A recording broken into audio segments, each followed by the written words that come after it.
proudest day and the proudest time in the seat of a rally car, because that day and that hour and those minutes, I got the bit between my teeth. You know, I really stood up and was counted and said, this is not getting away. I remember when we pulled on our helmets and Donald says to me, what are we doing? I said, we're going for gold, Barrett. That's all was said. I can still picture that run. That was just the best run ever.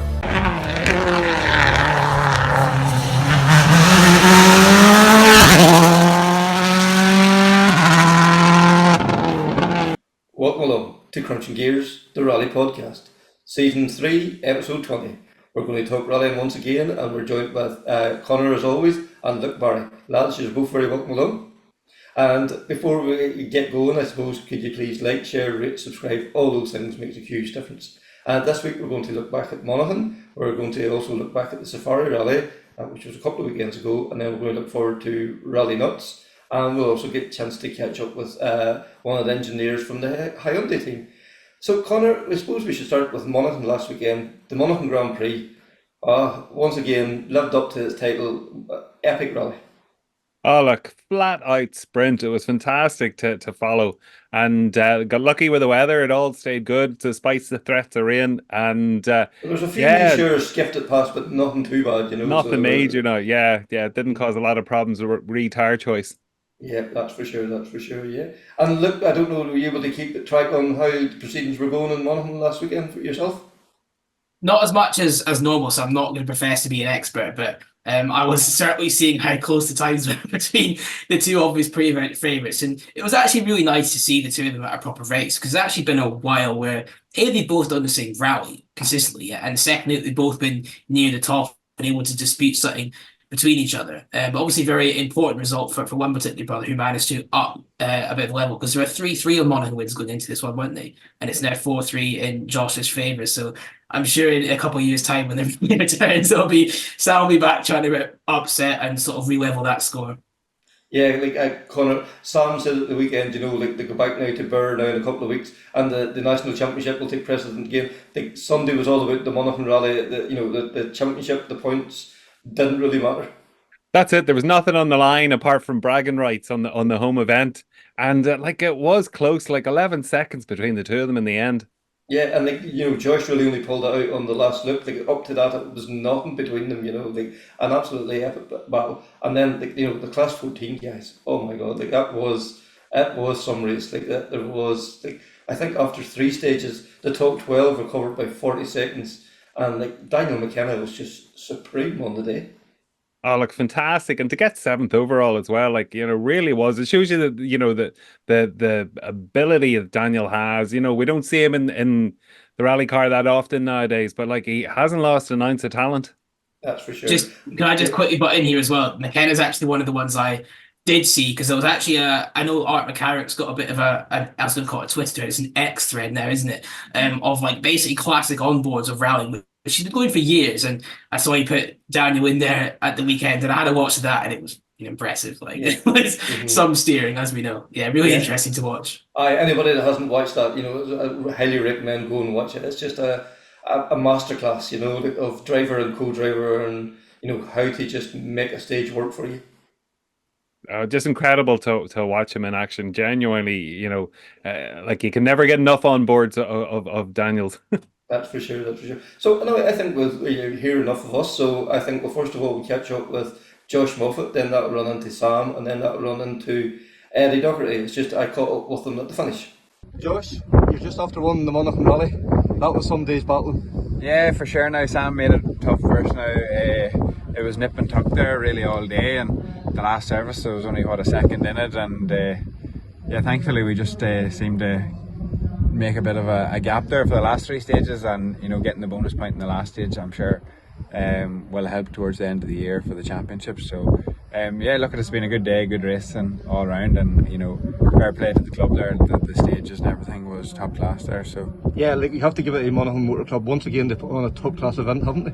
Yeah, they always do, to be fair. There's a lot of people really into it, and they put a mega effort in there. So yeah, great day all round, and the weather was good to us in the most part. We had one or two sort of wet stages there in the middle of the day, but we got through them okay. Yeah, and like credit to your own company, Combi there as well too. What a fantastic service facility there as well. Yeah, look, I think it turned out well. It was I suppose it was nice for us to have it there, and the club asked us earlier on in the year, and I'm sure that the car park and that was there, so there was no issues there. So yeah, that was nice to have it. Yeah, and like your fourth rally now in the Citroen, and your first one. Do you feel that it's coming to you now?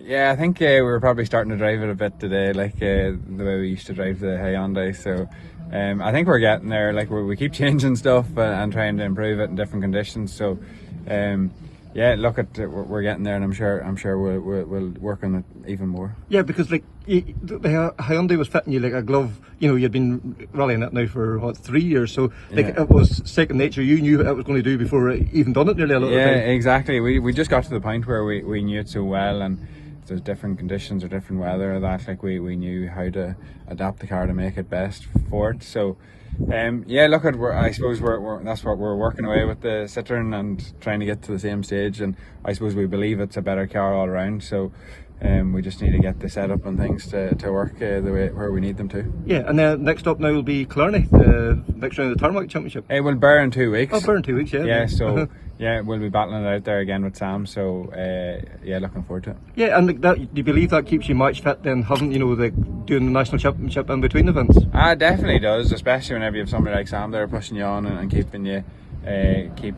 going there and working hard for it. So yeah, look at it, it all helps you. Yeah, and everybody involved in the national championship, these are great rallies as well too. Like this was a great rally. Burrs, it looks a really good rally there as well too, but looking by what's been put up online so far. Yeah, look at the national championship, the sort of 1 day format, 1 day recce, 1 day rally. It suits me down to the ground. It means I don't have to leave work during the week or on Friday. You just head off Saturday morning or Friday night. So the format works well for me, and I always enjoy them. So Sam, second overall here today. You give your brother some race today. We tried our best. Great race, and really enjoyed the whole day. Bit disheartening now to be so close and then just gets away from you, but I think we can say we had a good race all weekend and delighted with it. Yeah, and the Hyundai now, you seem to have clicked with something there now. At the start you could see you weren't just getting the feel for it. This last couple of events now, there's just something has changed there. Well, yeah, look at the car, getting the grips of it, and there's a few upgrades coming for the car now at the end of this month, which will make a bit of a difference to it as well. So yeah, definitely we have the handling part of it definitely a lot better than we originally had, and yeah, let's hope the upgrades just give us another wee bit. And then what an event here today, wasn't that fantastic? The format, the stages, everyone just seemed to work really well. Yeah, look at the stages and the way it was ran, even down to the guards keeping the traffic to a minimal there. Everything was a credit to the motor club and the way it was ran. So yeah, look, it's one to be watched from other clubs to see how it's done down here in Monaghan. That's for sure. And that makes it 3-3 now between the two brothers. No, it's 4-3 to Josh. Oh, 4-3 now, yeah, so he has the bragging rights now for another wee 2 years to the next one, unfortunately, but we'll see. And then when next for your sixth? Burr now? Yeah, Burr in 2 weeks, and then is it Carlo after that maybe, so that'll be our plan, so let's see how it goes. So Eddie, third overall here in Monaghan today. You said you were going to build the pace event by event. You have to be happy with the way it's going so far. Yeah, no, definitely another step forward for us. We're after learning a lot, and brakes and suspension and stuff like that again. So I think any day you finish probably third to two Moffett brothers in Monaghan is a good day. So really enjoyed it. Looking forward there now to our next event in Killarney in 3-4 weeks time, and then on to Carlo then to continue the national championship. So yeah, and is that your first time in a full dry rally in the Scotland now as well? Yeah, it is. Yeah. Today was our first full dry rally, so yeah, definitely a lot learned, and we can really see what these yokes can do. So no, looking forward to it again. Yeah, and is it amazing the way they handle the dry in the corners, the speed you can carry? Yeah, it's the speed you can carry, I suppose, compared to the Escort. You're waiting for this big bang of power that's not there, but no, 3s and 4s and stuff like that, the pace you can carry is savage. And as you say then, finishing third behind the two Moffats, that's a good day's rally. Definitely, yeah, for a first time in Monaghan, and I think we'll definitely like to be back to stages where class, and in fairness to the organisers organisers was bang, bang, bang each day. So no, look forward to it. Yeah, and you know, as you say, like, great event by the club as well too. Like, compact route, good stages, great service area and all that. Yeah, and even the spectators. I was saying there today, like, I don't think I've seen spectators like that inside the service area in probably a year or two. So, and even at the finish ramp here there now, it's like the whole hotel is full. So no, it's great. It's great to see what it's all about, and left to be back for the Monaghan Grand Prix, I think. So thanks there to the three lads there. It's nice to catch up with them at the finish, and I also got a chance then to catch up with Daniel McKenna for a wee bit more of an in-depth look at how his thoughts on how he felt to begin with. Daniel, yourself and Andrew had some run in Sunday there in Monaghan Rally. Like, it was epic from start to finish. Yeah, we did. Hey, we're delighted with the way we got to get top modified. If you had told us that on Sunday morning, we probably wouldn't have believed you. But two busy households at the moment, with new kids and stuff coming in, and we just don't get out as often as we'd like to. And I mean, it doesn't do anything when you don't have the seat time. There's a bit of rustiness. Takes a couple of stages usually. That's what we've experienced over the last maybe 2 years. Takes a couple of stages for us to get up to speed, and the guys are usually gone. But thankfully, yeah, we're quick out of the blocks. But yeah, the battle was unreal. Like, I don't know. I suppose you were saying the top after 3 stages, like the top 12 overall were only separated by 40 seconds. Never mind the modifieds. The modifieds was only tenths of seconds, in every stage. No man was any faster than 1 or 2 seconds, which was some battling, So yeah, it was great. A very, very enjoyable event. Yeah, because Monaghan has become the Monaghan Grand Prix it's referred to. It has become like the one. There's Donegal, there's Monaghan, and Carlow, the Mark II Challenge, and those are the events that you want to win. The 2-wheel drive section of, and the entry that was there on Sunday was the cream of 2-wheel drive. Yeah, look at how there was 10 or 15 of the top modified guys in the country. There was probably 4 or 5 other guys there who, if you really wanted to have everybody there, and maybe you could throw David Bogie into the likes of the mix there. Some of the guys are committed to the Tarmac Championship, and some of the other guys are similar to ourselves, just picking and choosing events. But yeah, I think if you're beating any of them guys there on Sunday, you're able to beat anybody, I suppose, on any given day. But yeah, look at it, was it has the competition, and as I said, we probably didn't think would be at the sharp end right away, because I was only out 5 months ago in Killarney, and wasn't driving terribly well, caught it in the wrong tyres, and you're just very rusty and stuff, and I was sort of maybe that in the back of my mind. But and that's the thing, if you make one mistake, or if you one slack stage, and you drop 5 or 10 seconds, see, even just getting 5 seconds back, it's absolutely mental. You have to put the whole thing on the line just to try and get that time reversed. Mm-hmm. And then and no matter what you do, there's always probably someone even though we come out on top there, I think we only maybe were fastest out on 2 or maybe 3 of the 9 stages. There was always actually, David Moffett was sitting in fastest times, Tours was fastest, Desi Keenan was fast in the first 2.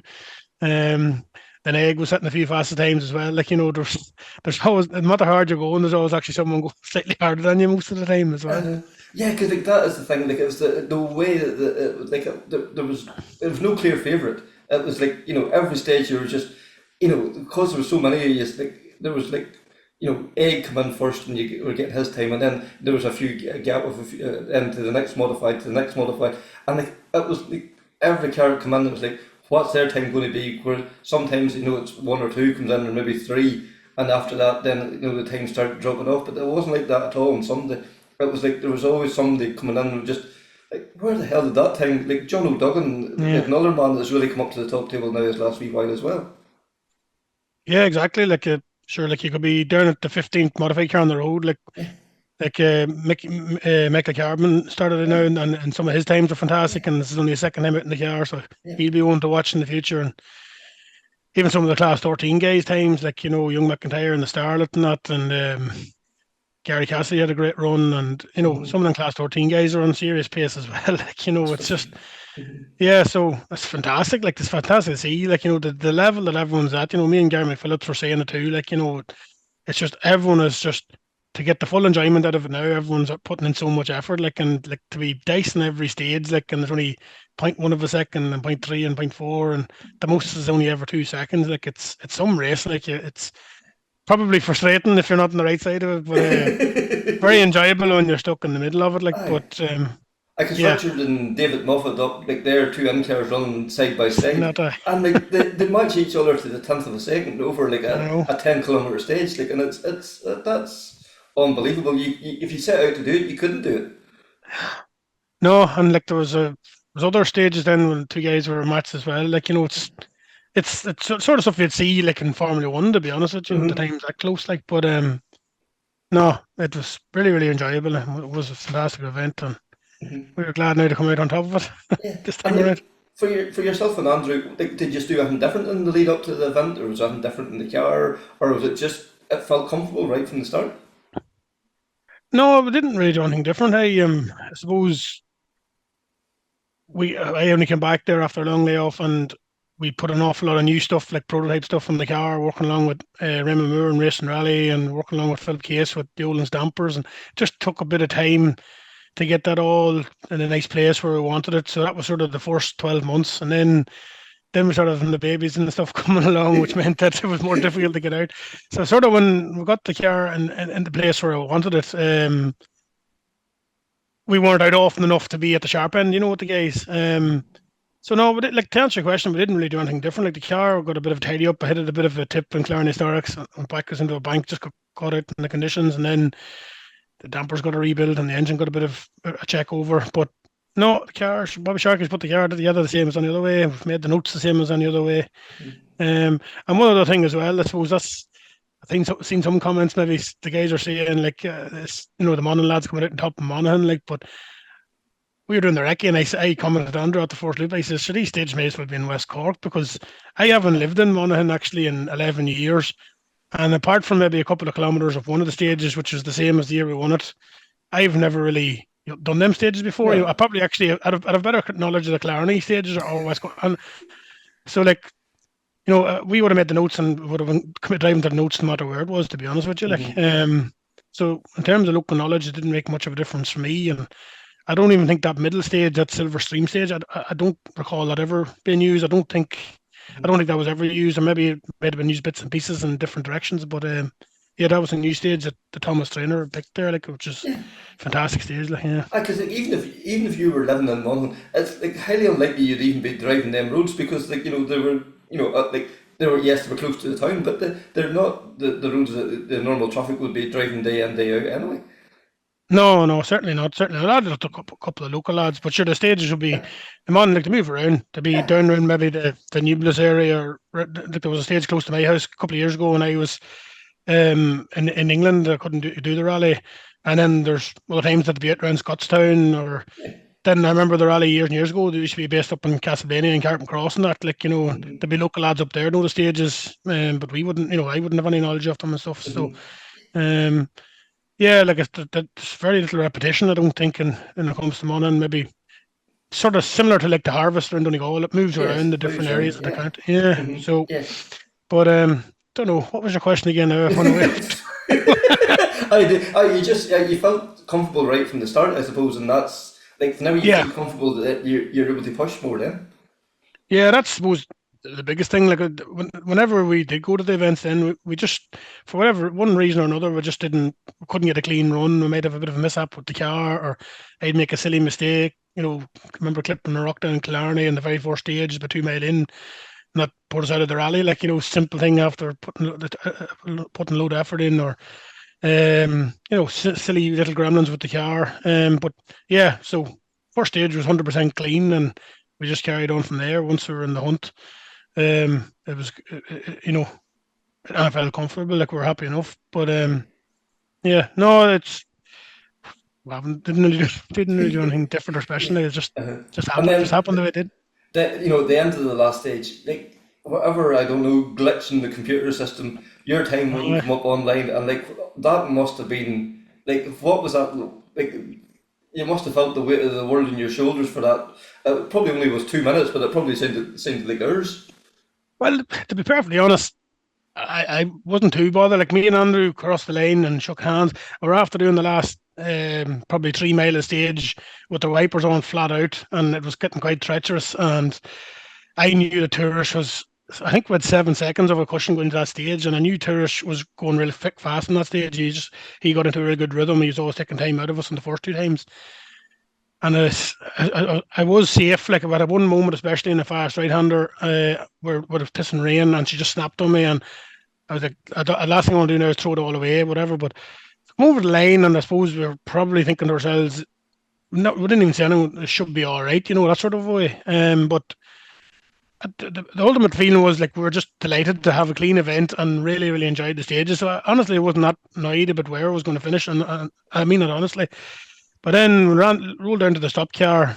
Andrew obviously had airtime, but he had ran back then before we went to pass control and shouted at Donald what did he do. And I think we had a 27 and they had a 22.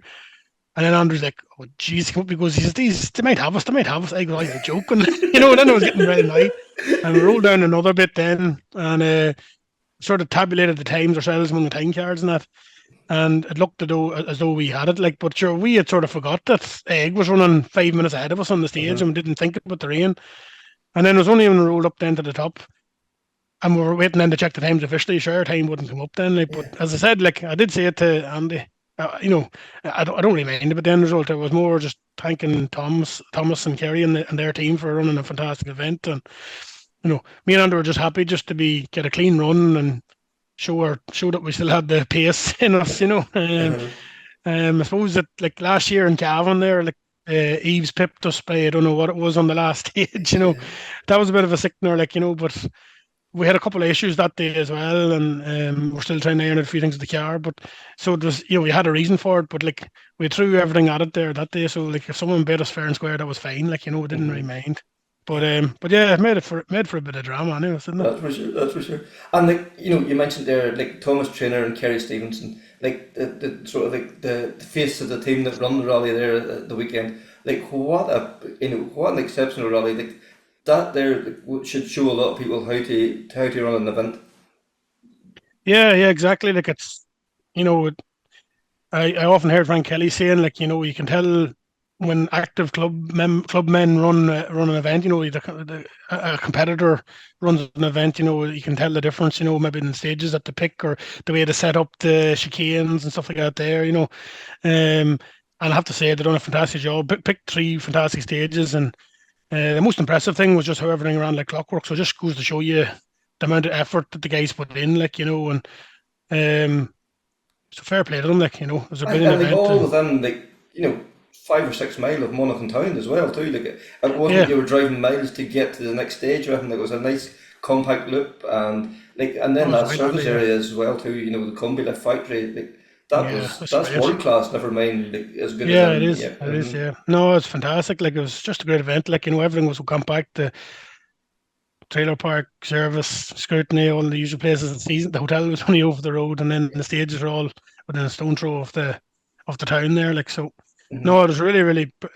I can't have to take my hats off to Thomas and the team. It was a brilliant event. Like, and I know I done COC at night navigations way back when, and that's only a drop in the ocean in comparison to trying to run a stage rally. So I can only imagine the stress and probably sleepless nights that you'd have, especially leading up to the rally. So it's something I don't know how them guys do it, like, to take on that responsibility. Like, but in fairness, they pulled it out of the bag, and fair play to the club and not just Monaghan Club. Like, there was Cavan Club helped run the stage, and Donegal Club, and different clubs from the north, like looking after the service areas. That's the way it is. Each club needs all the other clubs to run it, and all the timekeepers and marshals and everything as well. So I think that a lot of time people that's probably forgotten. That we wouldn't be even doing what we're doing and have the privilege of doing it without all of those people. Like, And I remember was it down in listening to Keith Cronin after he won West Cork. I think that was some of the most atrocious conditions. And like the first thing after he won his rally, the first thing he said was, thanks to the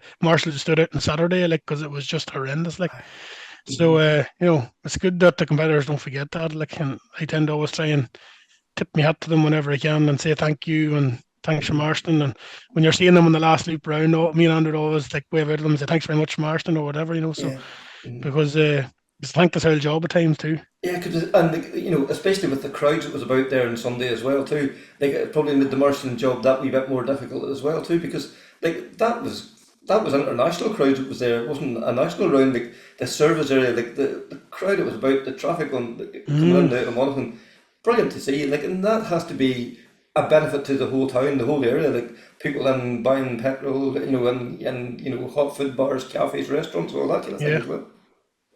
Oh, definitely, yeah. It's luckily enough, like Monaghan's really accepts the rally. Like we great councillors and the Gardaí and everything else like that there.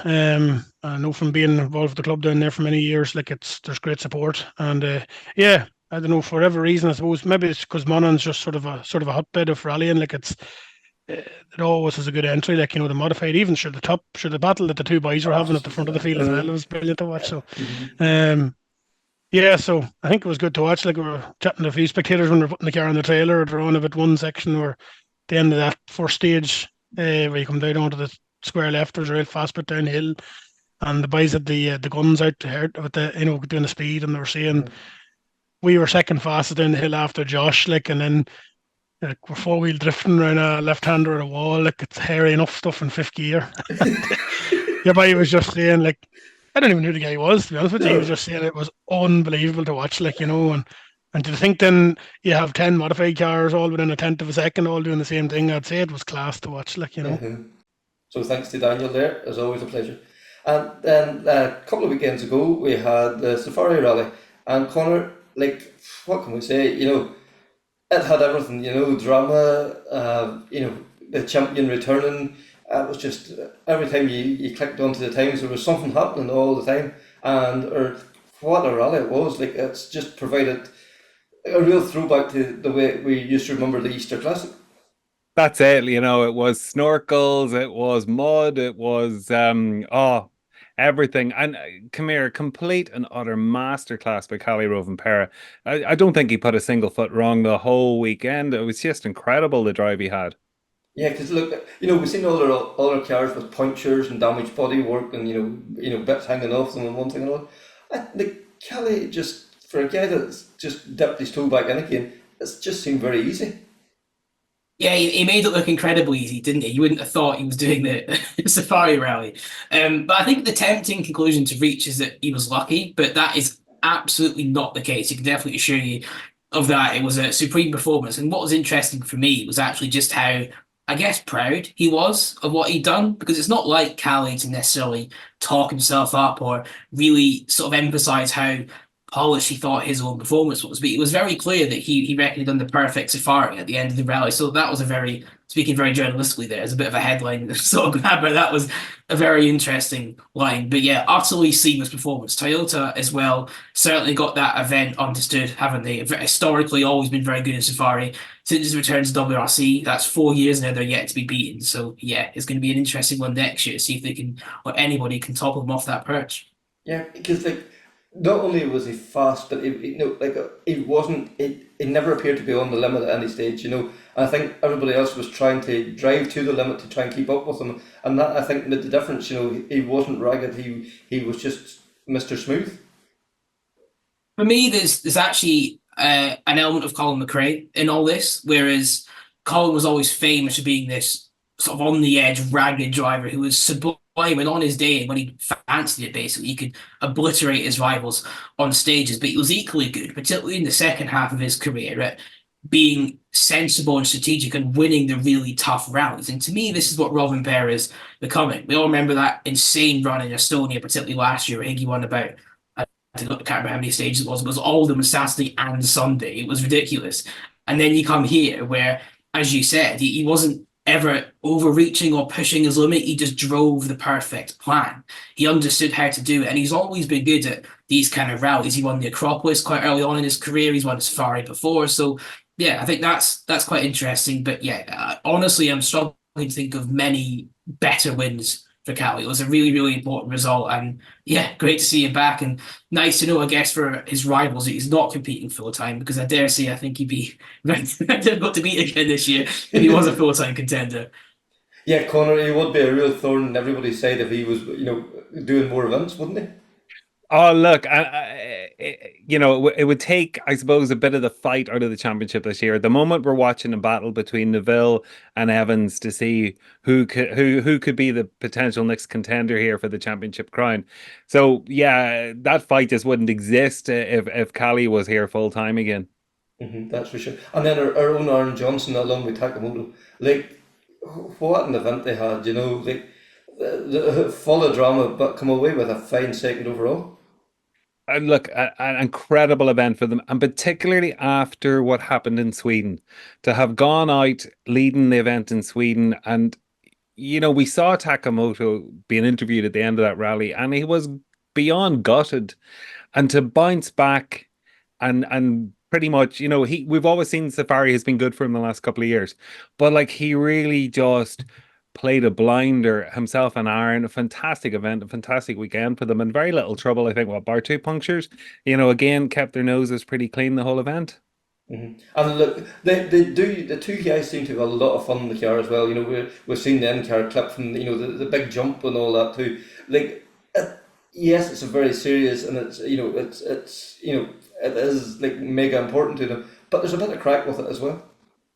Yeah, Japan Airlines 2.0, that job, wasn't it? It was a nice, good send. But you're right. I think, in fairness, actually, I think most of the crews nowadays have a good balance. I'm thinking particularly again of Callie and Yoni, but Taka and Aaron, it does seem to be a very good, special relationship and understanding between each other. I can't remember what stage it was, but there was one stage where Taka pulled up to the end, and his immediate thought was basically, well done to the team, well done to Aaron for a great job he did in that particular stage. So they both have a real understanding of what each other does, and I guess the difficulties of what each other are doing, and will always push each other on to achieve what they can. And I'm completely with Connor. In any case, second place in Safari is always going to be a good result. But given what had happened in Sweden, I think this was the perfect way to bounce back. So really nice to see Taka back on the podium.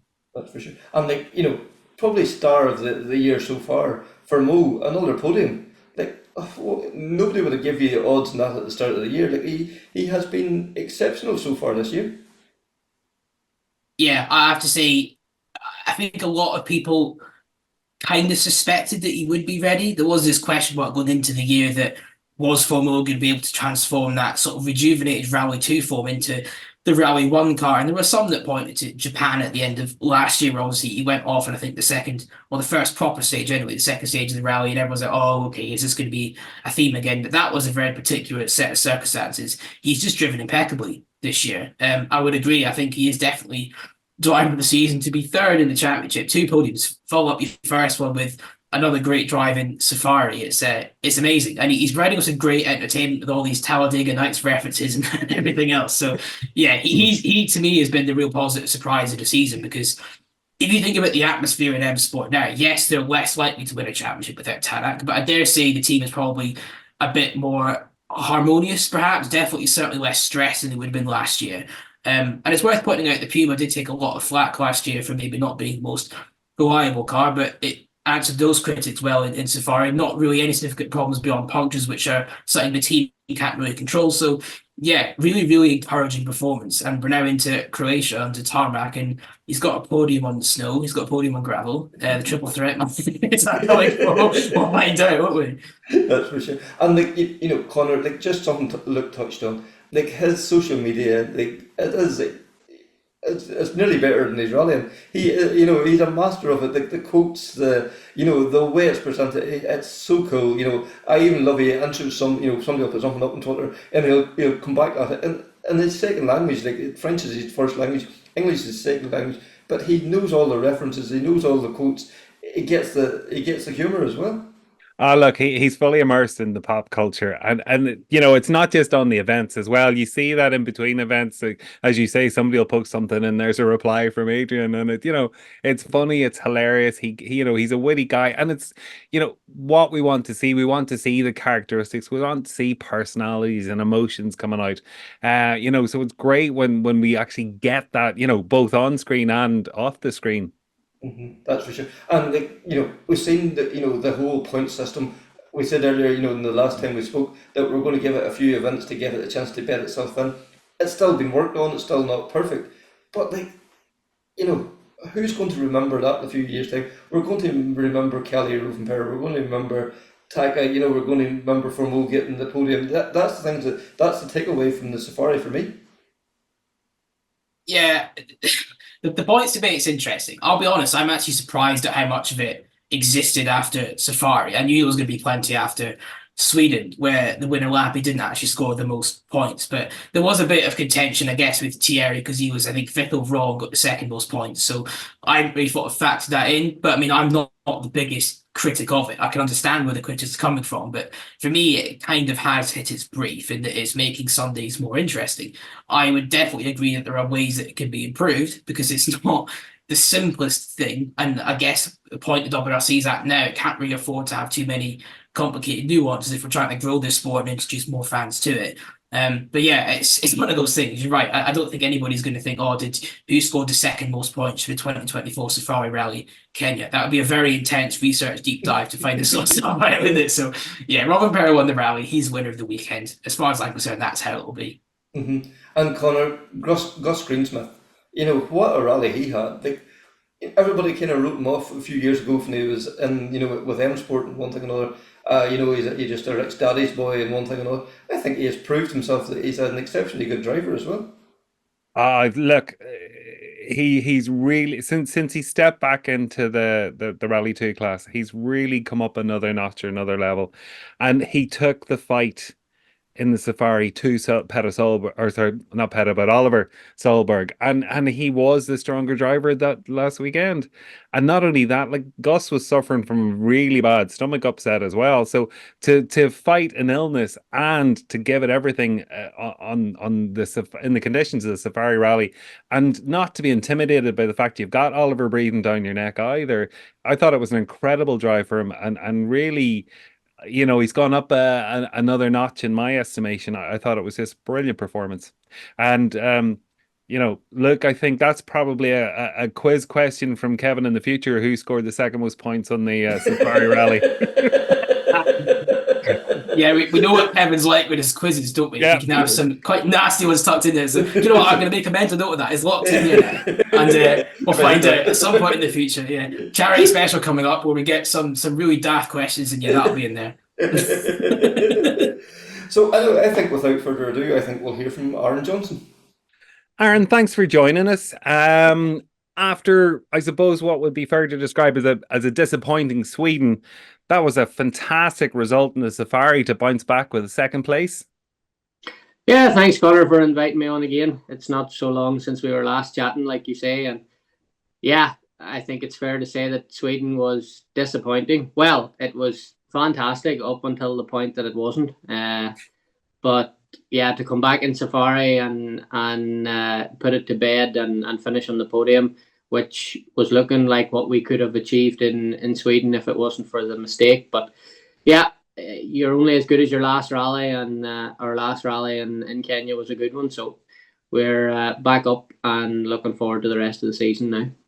And there was a few extra weeks break between Sweden and Safari compared to normally, it's only a couple of weeks between most rounds of the WRC.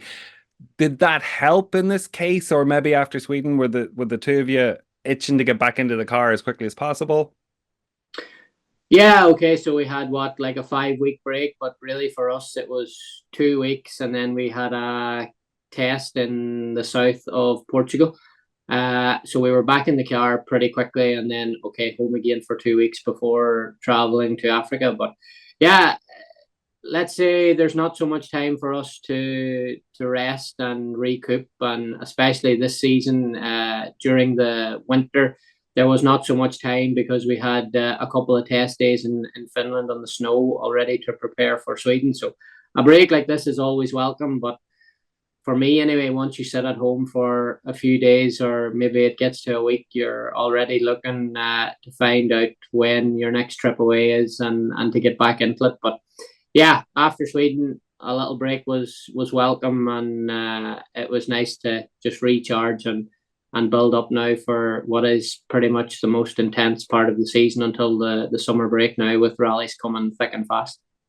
And Safari Rally this year, they brought it forward, and it was into the traditional rainy season. Like, obviously the weather there, very unpredictable. and very heavy rains when they come. So when you do the recce, and then obviously a few days then before the actual event, is there much of a change to the stages? I would say normally, yes. Even more so in the previous years than it was this year, because like you say, it was only really 9 months from we were there last summer, and the rainy season, although it was expected, didn't really come. So I would say when it was a calendar year before we went back every summer, the roads changed even more than they did this year because of the rains and the way that sculpted the roads and the plains. So this year maybe was let's say, more straightforward when it come to the roads with how much they had changed. Of course, they had changed to a certain degree, but less than we had experienced in previous years. And the rally was much drier, I would say, than we were expecting going out. And between recce, 3 days before we come there at speed in the rally car, didn't really change so much, but it was quite dry and quite hot this year. So after the rains on Monday on recce, the mud changed quite quickly to fesh again. And, we had this aspect of Kenya like we have in previous years. But yeah, overall, I would say not massive changes between recce and rally this year anyway. And I suppose the anticipation being this year that there would have been spot flooding or standing water, etc., because you're into the typical or traditional rainy season. So we saw the snorkel return. Certainly looking back at the old classic safaris, one of the things was obviously the bull bars and the snorkels that stood out. So like we saw Toyota's was very aerodynamically matched to the car, looked really well on the car. But having the snorkeler creates a bit extra work for you, so you're involved in the activation of it. How does that come? Like, how do you know when is it set for a particular stage that you should be using it, or is it just as you're reading the road as you're going along?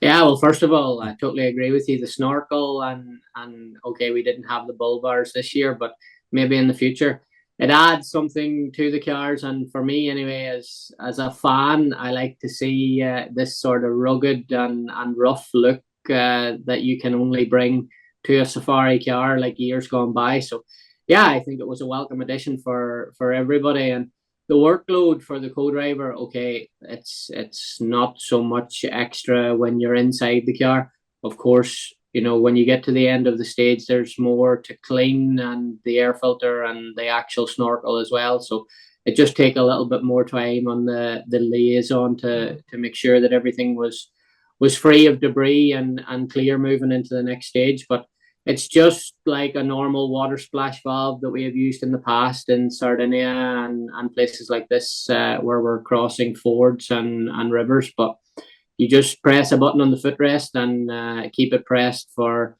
as long as you want the air intake to be closed. And once you release it, it will reopen again. And with regard to tire strategy, obviously, like there's parts that are quite rocky and rough, and we know there's an issue around punctures. But going into the event with the expectation that it would be a wetter event than it turned out to be, did that have any impact or effect on tire strategy, or is tire strategy chosen, literally the day before the event starts?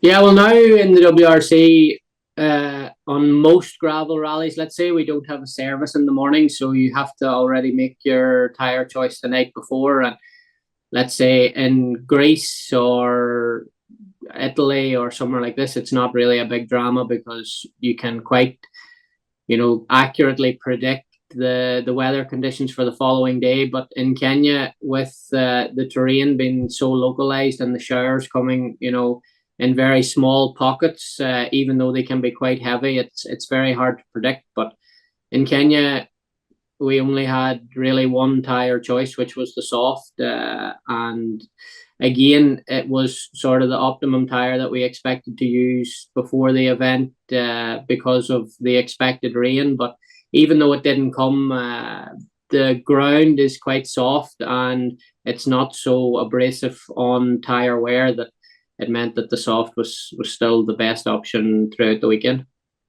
And obviously as well, with carrying spares, there's a risk reward strategy to taking two spares or one. I think it's about 23 kilos or something per tire, roughly extra weight in the car. Of the likes of Safari, do you just play safe and it's constantly you have two spares, or was there, a decision made to maybe go for reducing the weight in the car to increase the speed a bit? Yeah, of course, the weight is important to keep it as low as possible to maximize the performance, but it's sort of a catch-22 in Kenya compared to somewhere like Finland or Estonia, where it's all about speed. You have to have a little bit more mechanical sympathy and drive around some of these issues that you may have, that two tires could ultimately keep you in the rally from. Like for us, we had a double puncture, and if we didn't have the two spares, it would have been day done. So I think almost everybody on every loop carried two spares, apart from Oit and EP. When they retired on Friday, they decided to go out on Saturday morning with only one spare, and ultimately paid the price because they both got punctures on the first stage and had to drive with even more caution to make sure that they didn't pick up another flat wheel before they got back to the safety of service. But yeah, for Kenya, I think it's fair to say that two spares is the best option, purely because of the conditions that you face and the risk of punctures being so high. And Safari is notorious for the fesh, which we're all aware of now. That really fine, dusty, sandy mud. And Taka, had an issue in the car where it was getting into his eyes. But as a co-driver, where you're constantly talking, if the dust is floating around in the car, are you suffering from dry mouth while you're trying to get the pace notes out, etc.? Yeah, it is an issue not only in Kenya, but in most of the hot summer gravel rallies. Thankfully, the boys and girls in the factory back in Finland have made a fantastic job of sealing our car, and the ingress of dust is quite minimal. But yeah, in Kenya, let's say it's worse than normal, with the scooping through the fesh and the dust being so fine that it can still make its way in. From the co-driver side, of course, when you're speaking at the speeds that we are speaking at, and if you breathe in dust, it's not ideal. But let's say, at least from the co-driver side, when you're looking down, it's not really an issue to get it in the eyes like it is compared to the drivers. Plus, on my helmet anyway, I have a sun visor that I can easily pull down if I need it, that to protect your eyes even further. But yeah, you just have to sort of, let's say, get on with the job. And if you do breathe in a little bit of the dust, there's no point in crying about it. You just have to keep spitting out the notes. That's it. It's all part of the day job. Yeah. And Sleeping Warrior is probably in the notorious stage that we hear about, and they added an extra 10K, was it, or they changed part of the stage. But you had everything there, from slippery mud, standing water, and very rocky sections that were causing punctures and issues. When you're on the stage, is it worse than it? Is it actually in real life? Is it worse than what we see on the TV?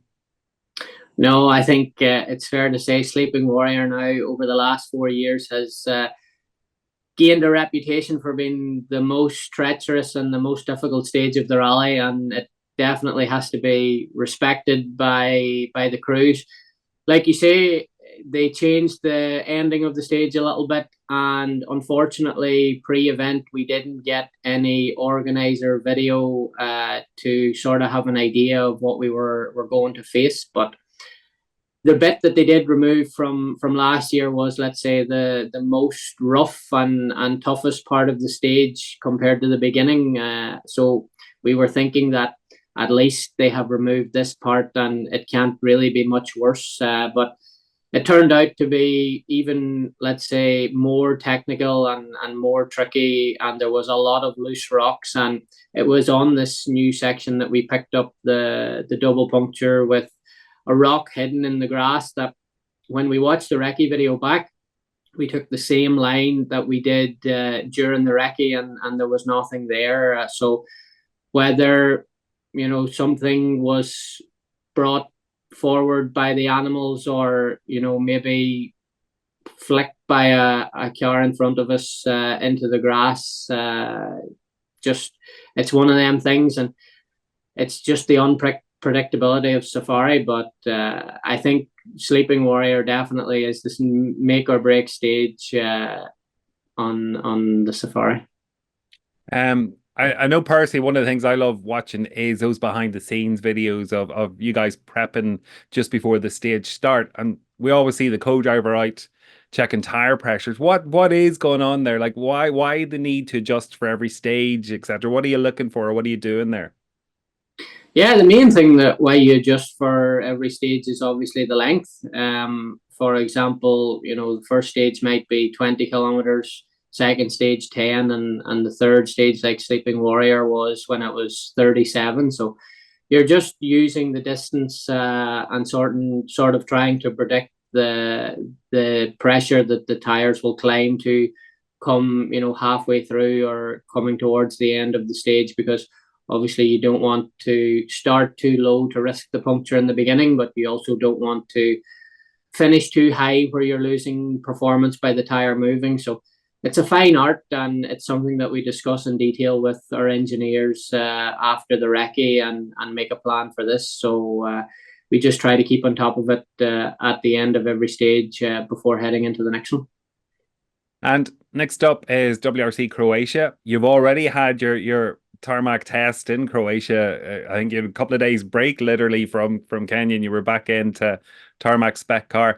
What's the thoughts? What's the feelings? What's the plans for Croatia? Yeah, there's no rest for the wicked, as they say. Got home lunchtime Monday from Kenya and was back in Dublin Airport 9 o'clock Tuesday morning to head to Croatia to test yesterday, Wednesday. So yeah, the test went well. It was really nice to be back in a car that was as low as it can go and hard tires on a sealed surface. So tarmac, I have to say, especially coming from Ireland, is the preferred surface for me, and it's one that I really enjoy. And I think when the car is low and the tires are hard and the weather's nice, it's a great feeling to push the cars to their absolute limit. And the speeds are so high now with the hybrid and with the aerodynamics that it's a really nice surface to drive on. It's a totally different experience than we got in Kenya, that had a car obviously so high and quite soft to deal with the ruts and the bumps. But yeah, looking forward to Croatia, and hopefully we can build on last weekend in Kenya. Huge thanks once again to Aaron for joining us and to I suppose bring us up to date. And it was fantastic to hear from straight away after the Safari, and a fantastic second place for him and Taka. Also had the opportunity to catch up with Jamie McMillan. So Jamie has moved from M Sport. He's now chief engineer for Itanic's car with Hyundai.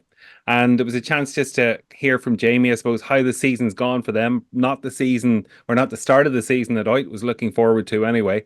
And whilst we have Thierry Neuville leading the championship for Hyundai, they've still had a fairly tough year despite the successes. So I thought it was a good chance to hear from Jamie on this. So, Jamie, you're back in Germany now after a tough Safari event. The team surely must be very happy. You've had 2 wins out of 3 rounds of the championship. You're only 4 points short of Toyota in the Manufacturers' Championship. Yes, there's been a few technical issues around the car, but overall, I can only imagine that there's good confidence about this year within Hyundai. Yeah, for sure. I think the first 2 events were a good confidence sort of boost at the start of the season, let's say. Kenya had its troubles, but I think the team are working quite well together, and I've been able to join a nice time where it's sort of going through a bit of a transition as well, with some different infrastructure, and everybody's maybe very welcome, and the team are. Yes, I think at the minute certainly going from strength to strength, and I think with the new point structure as well, it means it's really quite close between all the different manufacturers and also the drivers. So there's always that other sort of question mark on Sunday, a sort of tactical element of it as well to understand and to think about whether you can really push, or you need to bank the points from the previous day. So I think it's going to be interesting to see how it goes moving forward. And ultimately it hasn't been such a strong start for Oit, but clearly the car has the pace, and I think that's good for both us as a team and for Oit to see that the car can win, and already on tarmac and on snow in Sweden, and then also in gravel we were winning plenty of stages, and also did quite well in the power stage. So the pace is there. It's just a matter for us to make sure that he gets comfortable in the car and we can keep it as reliable as possible, and then we can start building some bigger points. Certainly from the outside looking in, the car seems to have improved performance. If we look at just generally the speed and where EP was on Friday, and then, on Sunday on the power stage, it was a 1-2-3 for Hyundai. Certainly the car seems to be coming along from that side of things. Yeah, exactly. So yeah, all three events now, it's nice to see that it's quite the pace has been carried over for all the different surfaces and different conditions. So, another challenge going into Croatia now, where it's going to be a little bit lower grip. There's going to be some more cutting than you would have in Monte Carlo, a little bit bumpier as well. So, because Monte was predominantly dry this year, so it's going to be another challenge for the guys and for us to get the most out of the car and see how competitive we can be. But at least it looks like it's promising from a pace perspective. But it's a long season ahead, and for sure Toyota will be pushing to keep developing their car and trying to bring. So we certainly can't take our eye off the ball. It's by no means a finished article. So plenty of work still to do. And you would have conducted your engineers recce before the event in Safari. Like when you're sitting at home watching it on Rally TV, etc. It looks rough, but it's hard to get a judgment of how bad it actually is. Like, what is it like? Yeah, Kenya is completely unique, I think. There's no way you could get through any of those stages in a normal saloon car or a hatchback. You have to have the 4-wheel drive, and you need to have massive ground clearance. Some of the roads we were going through, you wouldn't even see them as roads. For sure, you would turn around and go the other way if you encountered them in a normal car. So I don't think you get any perspective of that unless you're actually out there doing these stages. And even a few weeks ago, some of the stages were completely destroyed, and the organizers worked really hard to repair them and rebuild them. And I think that's actually why some of these larger rocks were uncovered at certain parts of the rally, because that's how they sort of build some of the roads over there after they've been destroyed. So it's completely unique, and the cars, you don't realize until you drive the stages how hard and how tough the cars need to be. And look, you just described the conditions there, and look, it would be fair to say the Safari really has been a tough event for the Hyundais the last couple of years, and has exposed maybe some of the weaknesses within the car. And one of the things I have to say, Hyundai were very quick to put their hands up and say, yes, look, there is an issue around the gearbox, etc. So how much of a frustration is it there that the team know where they can identify a move ahead, but I suppose waiting to get parts homologated? Yeah, that's exactly it. Whenever the cars are homologated, you only get so many jokers each year, so you need to manage how you're gonna work them, and whether you're gonna put them all in reliability aspects or whether some need to be used for performance. So ultimately it's massively frustrating for the team, but also for EP as well. We all sort of felt for him whenever another driveline issue hit him this year, so especially being in such a good position. So Oitz was a little bit more unlucky, I would say. I think he carried the right amount of speed for the corner, but it didn't give him enough time to react to what was in the road ahead of him, whereas the other guys maybe carried a little bit less speed, and they were just about able to move out of the way of the big rock that ultimately ended his rally. So that was very frustrating, but I wouldn't say that was necessarily linked to the car side. I don't think we could have done anything in that aspect. And again, even for Thierry's suspension issue on the first pass of the power stage, like that boulder got pulled out by EP, so he didn't see it. He was first on the road, and this was one of the stages that had just been recently repaired. And you could see from Jordan's onboard how big this rock was, and he was able to. He had a little bit of time to adjust and to change his line, but Thierry on a push had no chance. So I think anybody else coming over that piece of road would have suffered the same fate. So yeah, there's elements of the cars that could be made stronger. Obviously, we can see that, but there is also some element of it that is down to luck and just really really bad timing from the I don't know, the element of it that is unknown, and yeah, that's all I can say, I guess. Yeah, no, fair enough. And we saw this year, obviously, the return of the snorkels. Now, part of that was the rally was brought forward to Easter time. I suppose for you and I growing up, we always associated the Circuit of Ireland and the Safari Rally being on Easter weekend, but snorkels were back. Expected heavy rains, which didn't materialize, but compared to M Sport and Toyota, Hyundai took a somewhat novel approach in the sense that the snorkel wasn't a permanent fixture for the event. Yeah.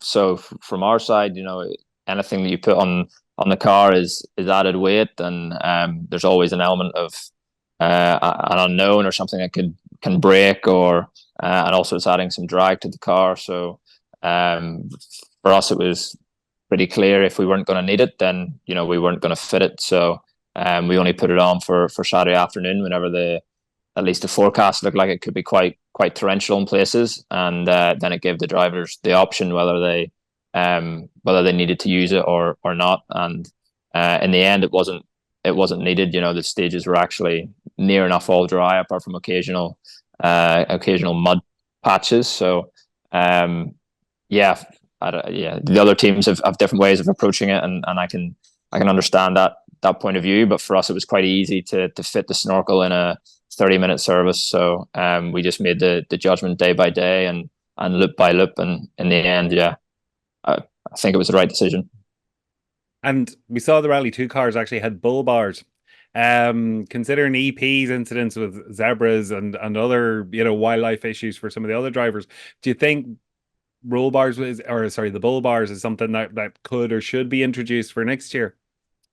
To be honest, I think the Rally 1 cars are quite well built and quite strong, that they can survive these sorts of impacts. Maybe the Rally 2 isn't quite as strong in that aspect. And EP did unfortunately run into some wildlife and it damaged his screen, but ultimately he was able to finish the stage. He just had to slow down due to some cracks on the screen. So in the end, it cost him a little bit of time, but even if you put bull bars on, the animal can still go up over those and onto the screen, and that's ultimately what costs you the time. So it didn't actually damage the cooling package or make him retire. So it hasn't been needed in the last sort of few years, and the time of year doesn't really change how many animals are around. So for me, I think it's nice to have for the Rally 2, and it makes them a little bit more reliable. But for the Rally 1 guys, I think it's fine. As we are now, we're a little bit stronger anyway.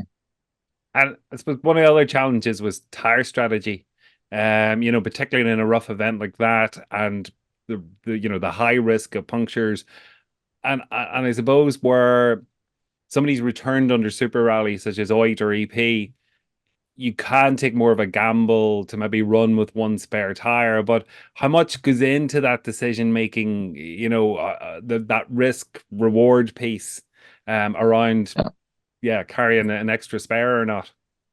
Yeah, for Kenya, it's a little bit, or it's made a little bit more straightforward, because predominantly you're going to run the soft tire, so at least you don't have a second compound to always factor into your calculations as well. So at least we knew it was always near enough always going to be the soft, and then it's just a matter of whether we want to carry one spare or two. And you've got plenty of data from previous years of what the stages are like and how many guys have had punctures. So we know what to expect, and also from doing the engineers recce, some of the stages can change year on year, and we've seen that quite a bit this year. To be honest, they were actually, some areas were a bit smoother, so we knew we could maybe gamble on certain loops where we didn't think the puncture risk was so high.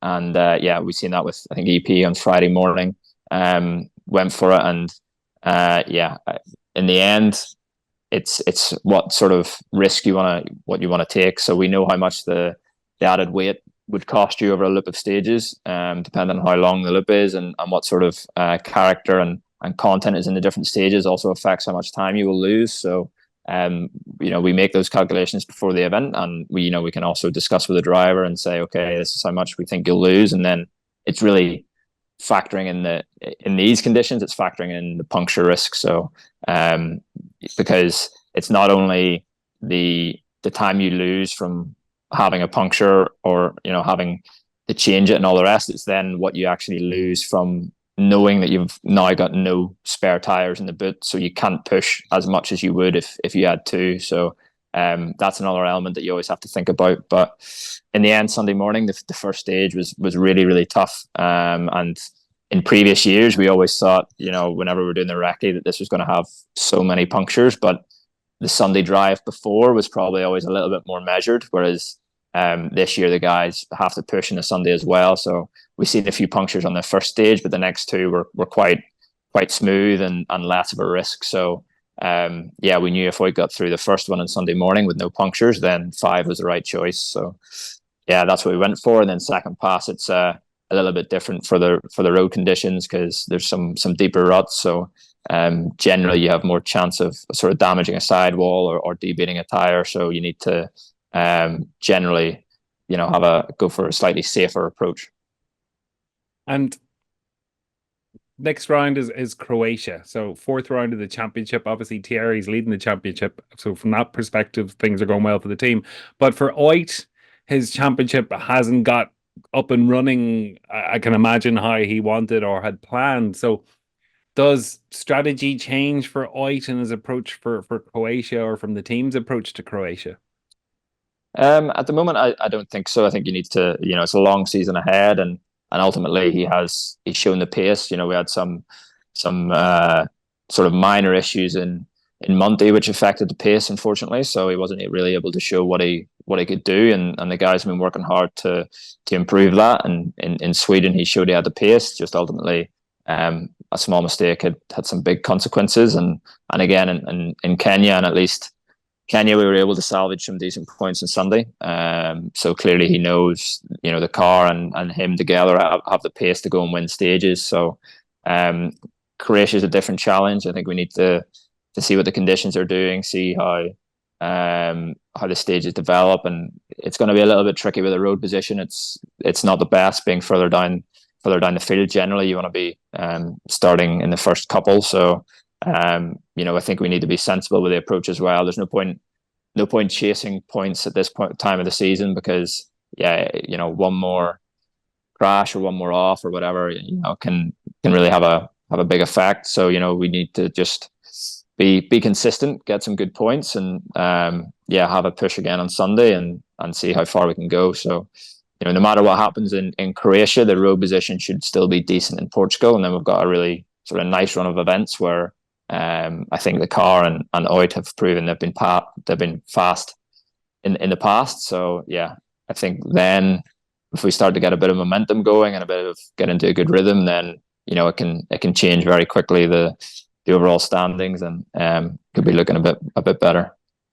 And the team's been conducting pre-event tests in Croatia this week, and one of the tests is also with Hankook, who are going to be the tire supplier for next year. So Andreas has been testing the tires with them. So I suppose from your side, are you very limited in those tests because there's probably not much you can do with your own setup changes and that sort of thing? So I suppose, how does it impact you getting your own setup ready in advance of the event?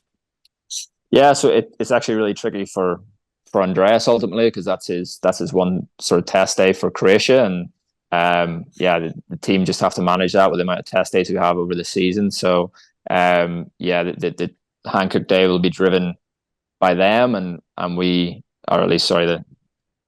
will drive it, but they make all the decisions. So we won't be touching the setup at all, and he just has some seat time to sort of feel how the car maybe evolves over the stage condition, whether it's getting some more cuts or getting warmer during the day. These sorts of things he can still get a feeling for. So seat time is really important, but yeah, in the end, it's Hankook will just tend to cycle through a few different tire options and then get Andreas's feedback and see which ones he prefers. And I'm sure they'll do some blind tests as well, or yeah, they'll tell him what he's working on in the morning, and in the afternoon go back through and cycle back through and get his sort of blind feedback and do some longer runs. So yeah, unfortunately, it's not really at the end of the day, it's not a test day for us, it's for them. So we won't get so much out of it, but at least the seat time can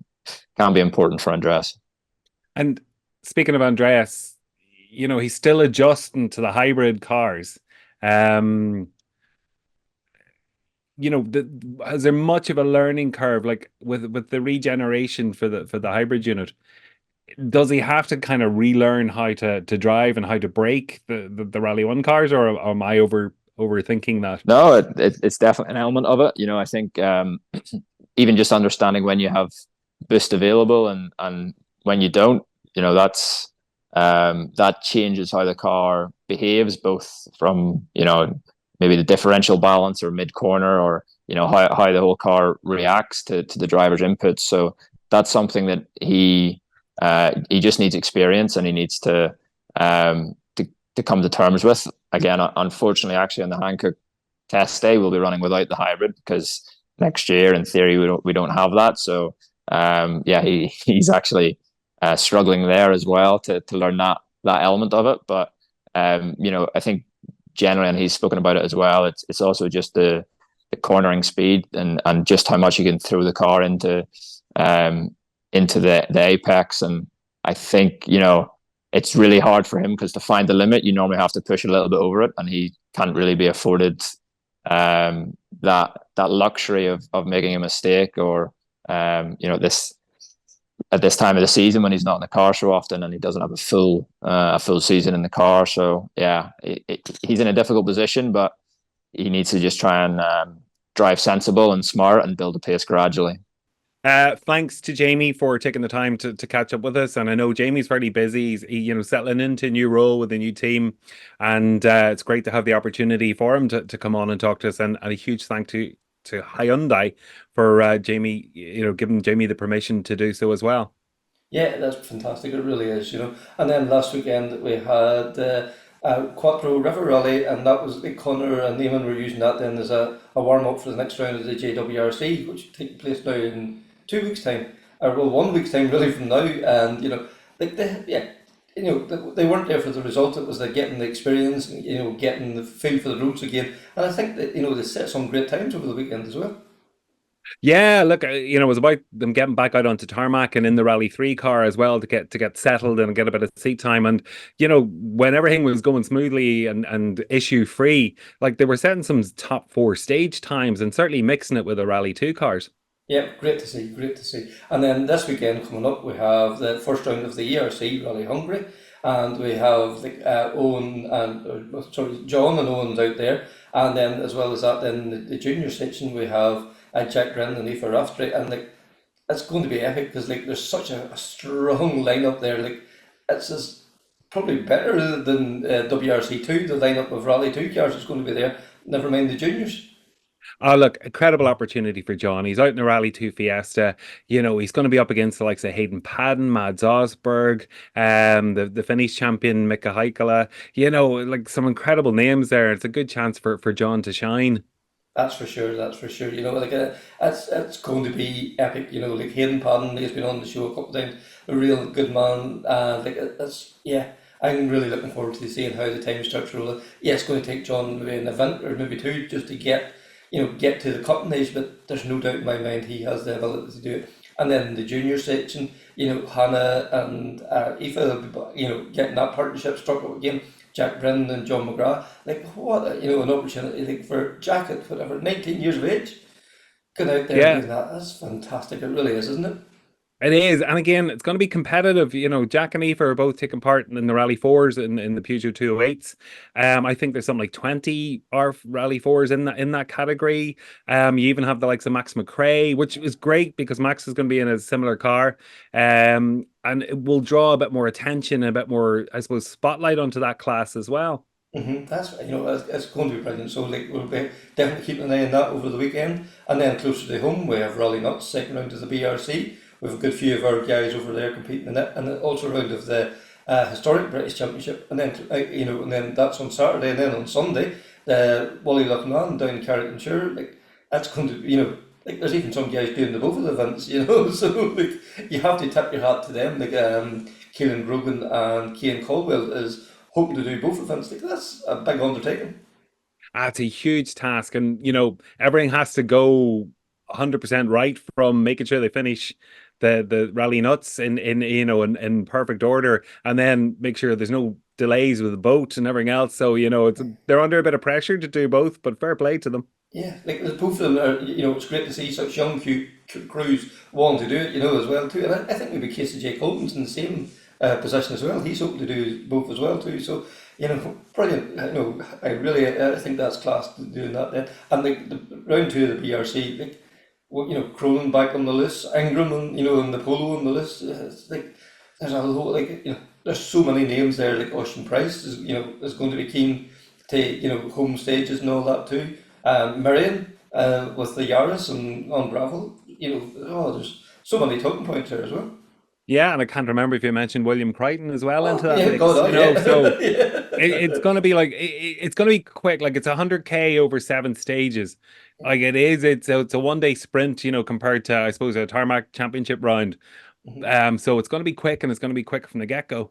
Yeah, and the some of the stages are the WRC classics that the names that can that puts the hairs up in the back of your neck even thinking about them. So that's going to be some battle. I would imagine. I wouldn't want to have to try and call it. No, I genuinely I wouldn't be able to. Honestly, wouldn't. And we're hoping Keith gets a smooth run. Didn't have a great start in the first round of the BRC. Hopefully all goes well, and it's a good competitive fight at the top. I'd love to see Chris and William and Keith slugging it out for that number 1 spot. That's for sure. And there's so many other names you can mention. Yeah. That's going to be thereabouts as well too. And then the historics is there as well too, and we have some local interest there as well too. So yeah, lots of things there to keep your eyes on. And then Willie Loughman Sunday morning that kicks off, and a good entry there as well too. And it's good. You wouldn't want to have to try and pick a winner from it. Like Jordan Hone won round 1, he's first in the road. And the forestry sometimes is first in the road ideal, maybe not, but yeah, it's good. And Derek Mackerel, a young guy as well too, coming up to his ranks, improving with every time he's out in that R5 Fiesta. Yeah, absolutely. And you've Andrew Purcell there too, not far away. So, it certainly would be interesting. But what's nearly interesting me more about the Willie Loughman is the junior category. It's phenomenal, the entry. I think, there's 24, 25 cars?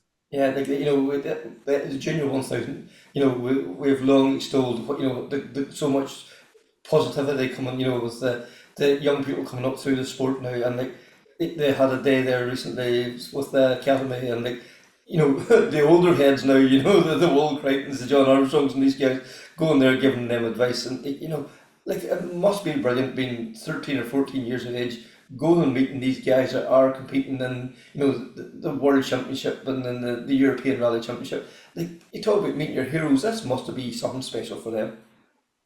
Absolutely. And you're not only meeting them, but you're also seeing there's a path to emulate them, to basically in 5, 6, 7 years time be where they are. Yeah, this could be you, that's that's just class, So we want to wish everyone a safe and enjoyable weekend, and there's going to be loads of news there, so we've a lot to talk about next week, the way things are going. We also just want to take the opportunity to thank Luke Barry for being a co-host once again. What can we say about Luke that we haven't already said, Conor? He's just a pleasure to have on. Look, absolute pleasure. He's a bit of crack, and just his wealth of knowledge. What I love about Luke is we can talk WRC, we can talk BRC, but he can talk Irish rallying. There's very few people outside the country knows as much about our, competitors as he does. That's for sure. So once again, thanks to all our guests tonight, in this episode. And please like, share, rate, subscribe. All those things make a huge difference, please. And that's it for Season 3, Episode 20. Until the next time, take care, speak soon, and bye.